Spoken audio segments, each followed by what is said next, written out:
Yes, good people, welcome back to the Guitar Manifesto channel. Hope you're all doing well. Today we are in the workshop.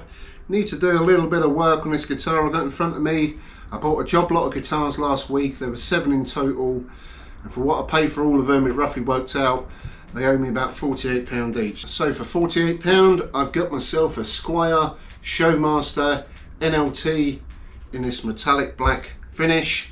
She's a little bit beat up, she's got a bit of patina, but it is a pretty cool looking guitar. Now these guitars originally were released in the early 2000s, from I think it was 2001 to 2004. They've done a few variations of them. There was like a deluxe model, there was the Stage Master as well, which had a bit of an issue with Kramer trying to sue Squier over the namesake. But yeah, this 2002, crafted in Indonesia. So on the internet there's not much in the way of descriptions of these. I found a few bits on Squier wiki page, but basically they have a alder body standard. You have a humbucker, single coil. It looks like somebody's replaced a humbucker, so I need to investigate that. You have a volume, tone control, 5-way selector blade. It's got a 2-point tremolo system, so it's basically a Strat setup in the back there. But yeah, the alder body, it's definitely got a meaty feel to it. I will weigh this. Maple neck with a reverse headstock, which is pretty darn cool. We got some sort of modern style tuners on there. It's got plastic nut, 22 frets. On the descriptions that I found, it says it's got jumbo frets, but they look like medium jumbo frets to me. Got pearloid dot markers. I couldn't find any information regarding the radius of the neck, but it seems to be a 12, but I will measure it once we get into it. Like I say, she needs a bit of work. She's got a few dings, few scratches, and on the back you've got that cutaway neck heel, which is ideal for getting high up the fingerboard. But for a 22-year-old Squier, you don't really see these sharp as often as you used to. Back in the day they used to sharp quite a lot and you used to pick them up dirt cheap, but the ones I've seen, they're starting to go up in price now. But I thought it's something that's worth having a little play around with. I noticed the volume, tone controls are loose, the output sockets wobbling. I want to investigate that bridge. I want to hardtail it because I don't use the wiggle stick. So basically I'm just going to make sure that bridge stays flat to the fingerboard. We'll give her a good clean up, put some new strings on and see what she sounds like. I haven't actually plugged this in yet, so hopefully all the electrics work. Another thing I noticed was the action is mega high. The neck looks like it's got a bit of a bow in it, so we need to investigate what's going on. So I reckon the next thing we should do is take the strings off and delve in a little deeper. So first job, slacking the strings off before we start cutting them. Always important to do that, because if you cut your strings while they're fully tensioned up, you can damage your truss rod. So make sure your strings are tuned down.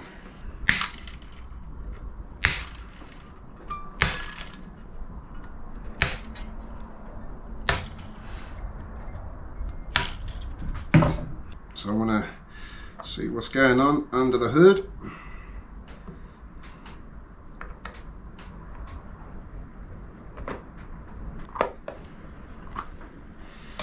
Okay, and while we're at it, I'm going to take this cover off as well. Just because I want to have a little look under there. You can adjust the tremolo if needs be with the back plate on. I don't know why Squier don't do this anymore. Guitars this era had the little slots there in the back plate, so you could adjust the claw on the tremolo system if needs be. But yeah, just want to have a little peek inside. So straight away somebody's put a bit of foam there under the springs, and that's to stop the vibration noises of the springs coming through, which is quite a good little tip. I've done that on many guitars in the past. So I'll give you a little close-up of the electrics in the back there. Somebody's definitely had a little play around with this. I'm presuming that one is the humbucking pickup. It's got the standard pots, the little small ones, and the standard caps. Looks like the standard selector switch in there. But yeah, there's nothing to worry about in there. Looks like the standard wiring is pretty decent, but yeah, that all looks good. And then this humbucker, it's going to take this little surround off just to see what we're playing with under there. I'm wondering if this is just like a generic Chinese humbucker put in a bridge position. Again, I ain't even plugged this in, so hopefully everything works as it should. Okay, one of the screws don't match.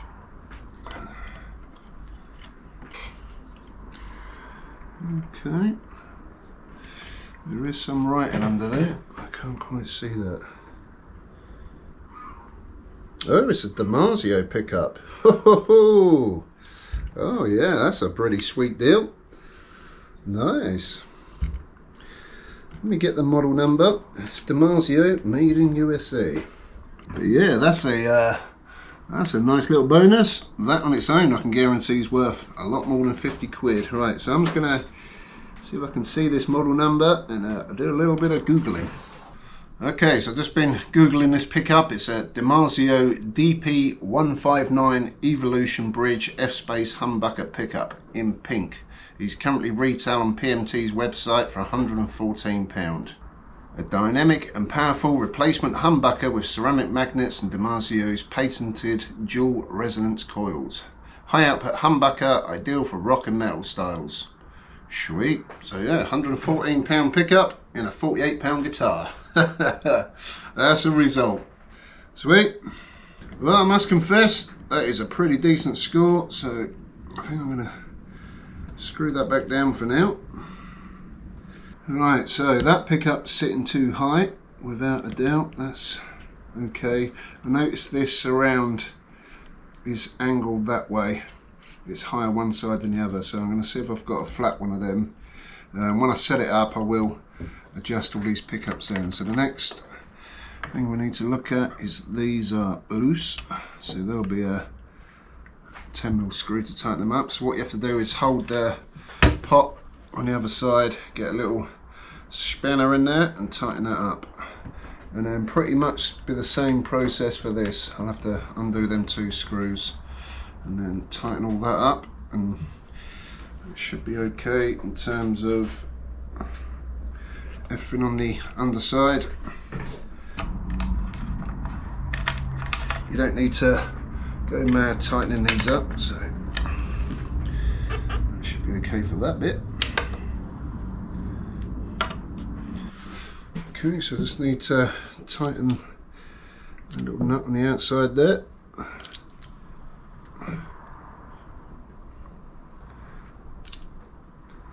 That's actually a 13mm. That should do the job for that. So before we proceed any further, I will tighten these claw screws down.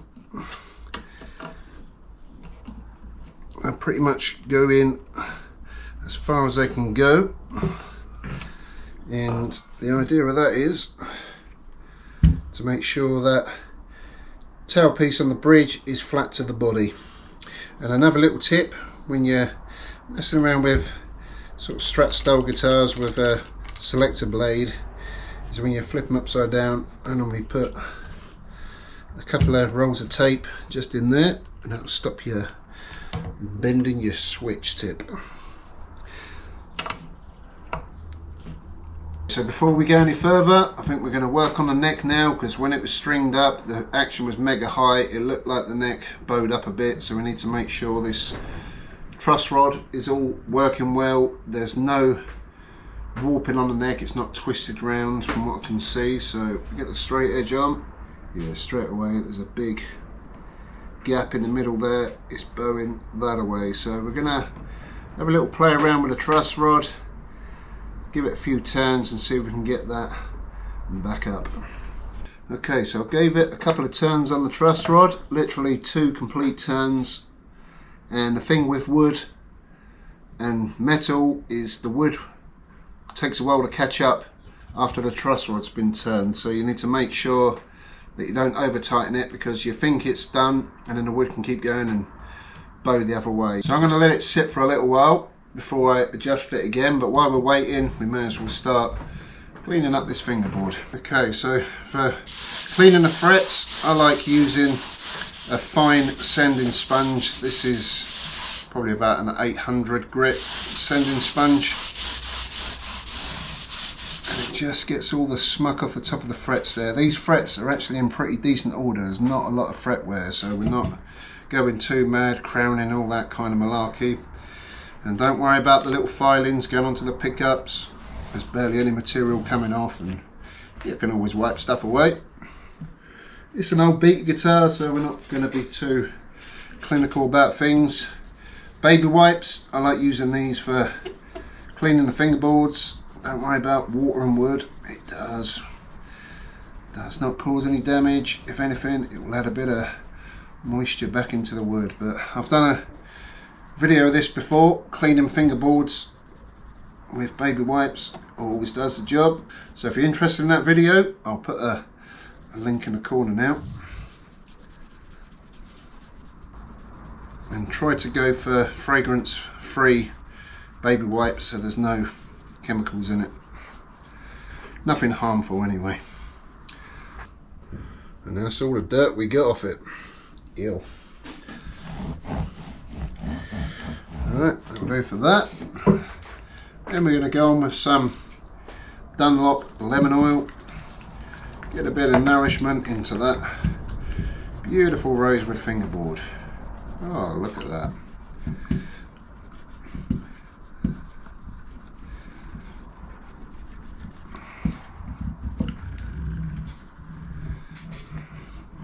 And we'll work that in to all the little gaps. When's the last time this was done? If ever.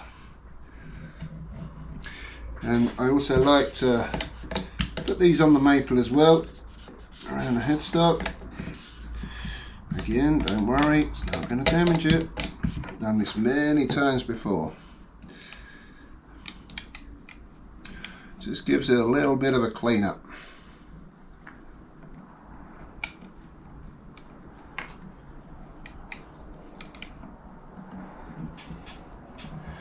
Alright, let that soak in for a few minutes and then we'll come back and buff it all off.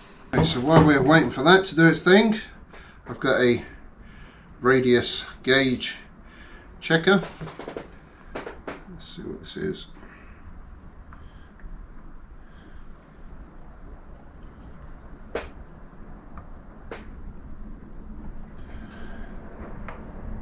I know these Squiers do vary as you go down the neck, but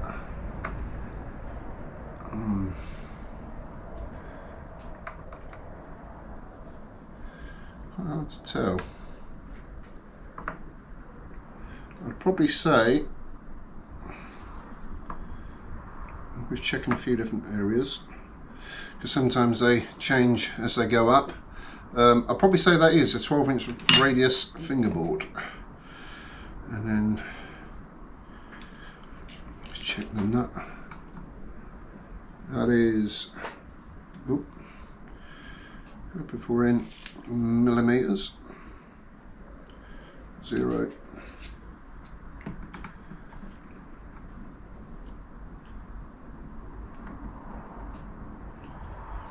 .42 millimeter nut, and the body is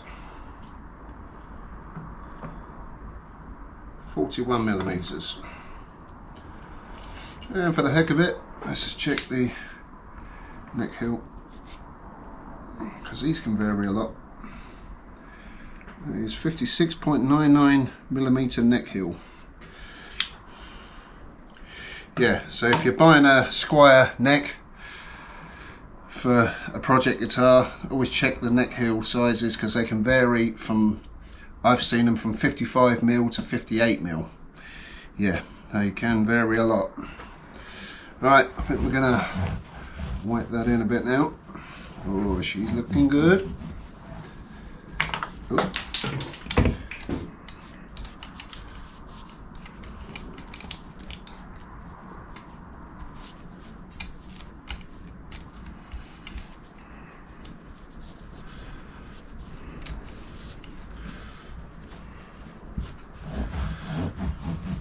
Now sometimes you might need to go over these fingerboards twice because you don't know if it's ever been done.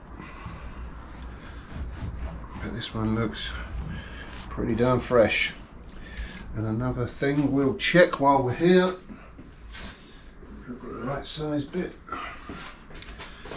Yep, that one. Check the nuts on the tuners, make sure they're tight. Okay, let's fit that one. Right. Yep, they're all tight. In fact, I may give that another little light coat. And to clean the body, I like using Mr. Sheen. Good old Mr. Sheen. Just basic furniture polish. Get a brush to get all the dust out.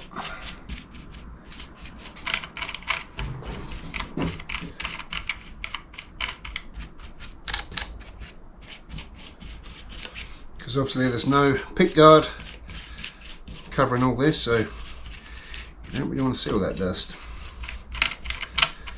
It's good to get into your bridge as well.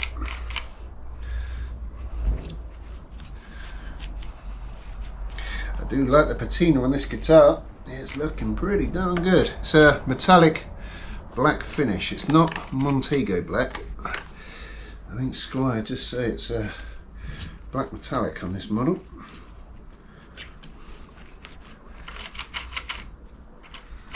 Oh yeah. Now this would suit the black tremolo and black knobs, I reckon, and a little tip on there, especially with that pink. I think that would pop pretty darn good.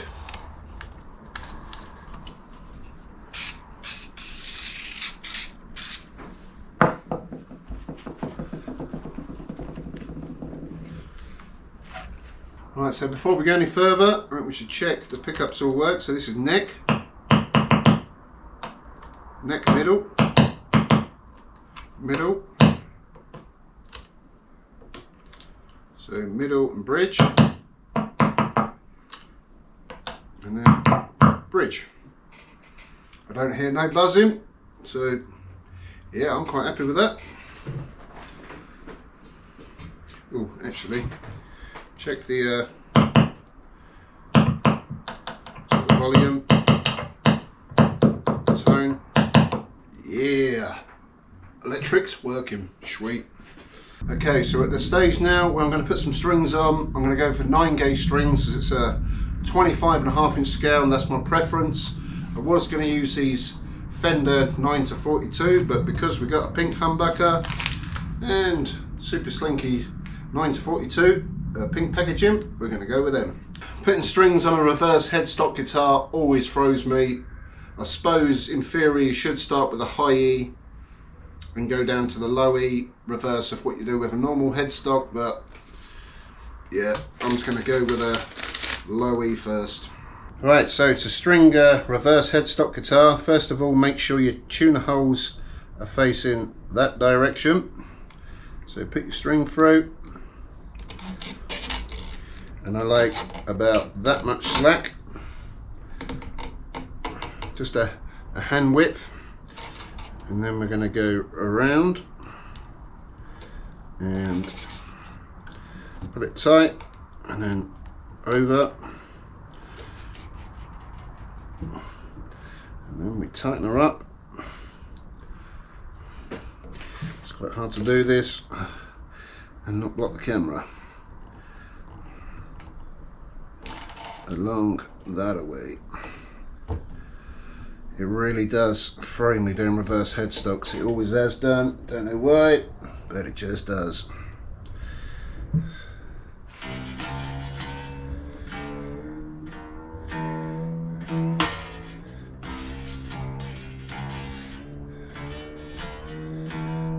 Oop.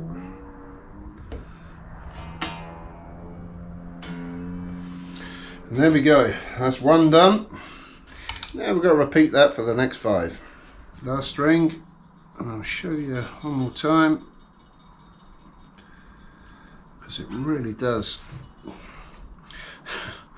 Doesn't sit well when you try and fit strings on a reverse headstock guitar. So again, that much slack, bend the string that way.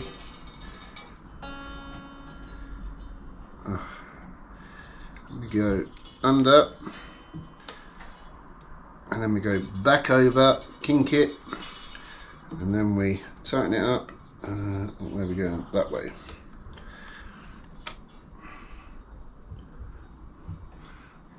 Again, not the easiest thing to film, so hopefully you can see that okay. And for the purpose of the video, I didn't bother using my string winder because it's easier to see this way. Right, so that's pretty much where I want to be. Alright, so I'm going to stretch these strings out a bit, give them a little bit of a tweak. Make sure you do that for all the strings. We'll need to do this a few times as well. Another thing I'd like to mention is on the top of these tuners they have screws. It's always worth checking them because I've had a few of these over the years quite loose. Clearly I'm going to need to tune this again. Yeah, just make sure they're all the way down. You don't need to go mad on them. Yeah, that's good. Just nip them up. Right, now we need to snip the excess off. I always snip these strings after I've tuned the guitar up and stretched them out because they can pop out if you get a little bit too premature. There's that one. Okay, so we're at the point now where we can set the guitar up properly. We're going to check the relief in the neck, we're going to check the string height, and then we sort out the intonation. So I like using these string action rulers. Put a capo on the first fret, and then where the first fret meets the body, which is about there, we check the neck relief on the 8th fret. So it's between the bottom of the string and the top of the fret. So we want to get about 0.3 mil. So we'll adjust that accordingly. So now we've got the neck relief sorted out. We go on to string heights on the 12th fret. Take the capo off. We're going to check the bass strings. So they're all currently at 1.25, between 1 and 1.25 millimeters. We need them at 1.5. So to adjust them, you have two little grub screws on the saddles on the bridge. You need to adjust them so the saddle actually comes up level, so you need to adjust both to make sure it stays flat in line with the body. So I need to raise them up a little bit, and every time you make an adjustment, always make sure the guitar's in tune and check it again. And then we move on to the treble strings, which is the G, the B and the high E, and on them ones I want the action about 1.25 millimeters. So yep, go for all them, and then same process, adjust the screws, make sure your saddles are level to the base plate on the bridge. That's pretty good. So once I've done all this, I'll tune it up, check it all again, and adjust it accordingly. So we set the neck relief, we set the action, now we need to set the intonation. Very simple. Basically, you strum a open string, and then on the 12th fret you've got the octave of that string. So make sure when you strum it, when it's open, it's in tune, and when you do the octave, this one's miles out, so this one's got to go back a bit. So we keep adjusting that.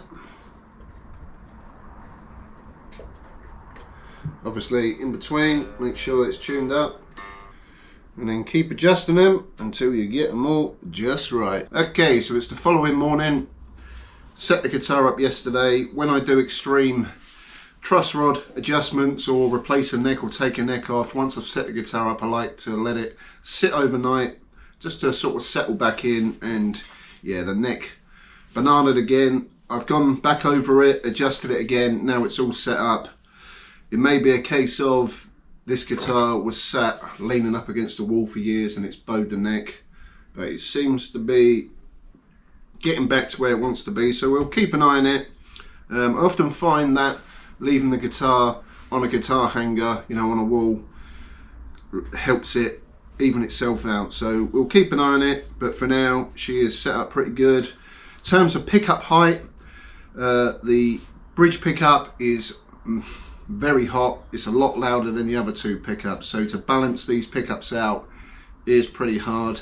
The neck pickup, one of the screws is pretty much rounded out, so that needs to go down a little bit, but with that screw there, 4, 8, leave it, 4.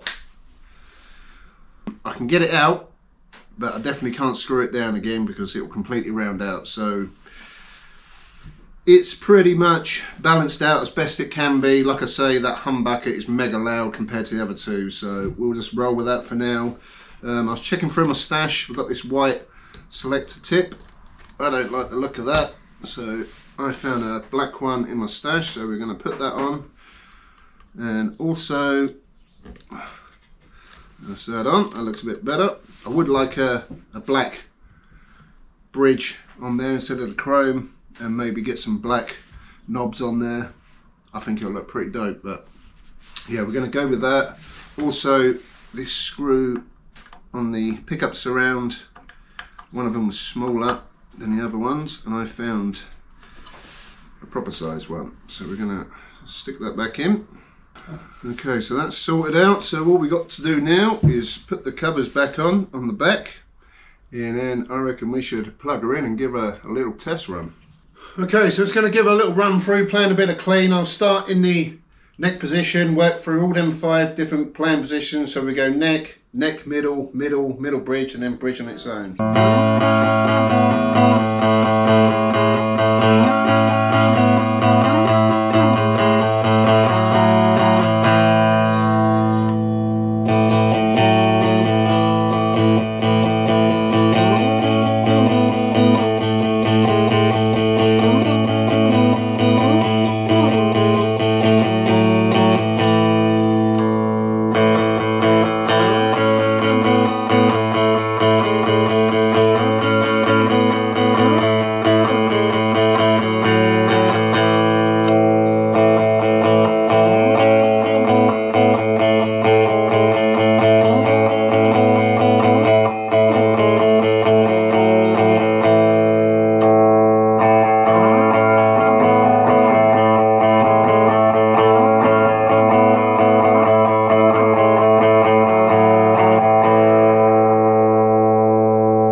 So we're going to go back through the 5 different playing positions again, start with the neck, working our way through to the bridge pickup. We've got some heavy distortion now on the line 6 Spider.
pretty much brought this 2002 Squier Showmaster NLT back to life. Paid 48 quid for it.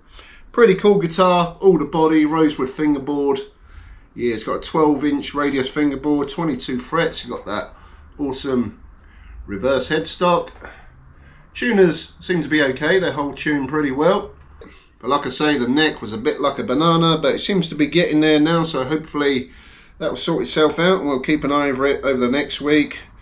But the actual guitar itself, all the body, she's got some awesome patina. I think that looks pretty darn cool with that metallic finish. Like I say, all the body. I did weigh this guitar, it's 3.6 kilos, so it's not a super lightweight guitar, but it feels nice and sturdy in the hands. I like the cutaway on the back of the neck there. Paranormal series Squier before there was even a thing. Yeah, we had a nice little bonus finding that Dimarzio humbucker in the bridge position, but I think I may keep hold this for a little while, do a little bit more work to the electronics.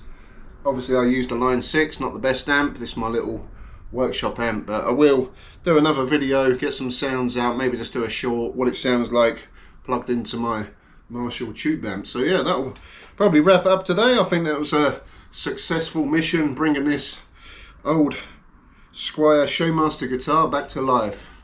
So yeah, if you enjoyed today's video, make sure you give it a thumbs up, subscribe to the channel, follow me on Instagram, the Guitar Manifesto, and Facebook, and I'll catch you all soon. Thanks for watching. Peace. Guitar Manifesto.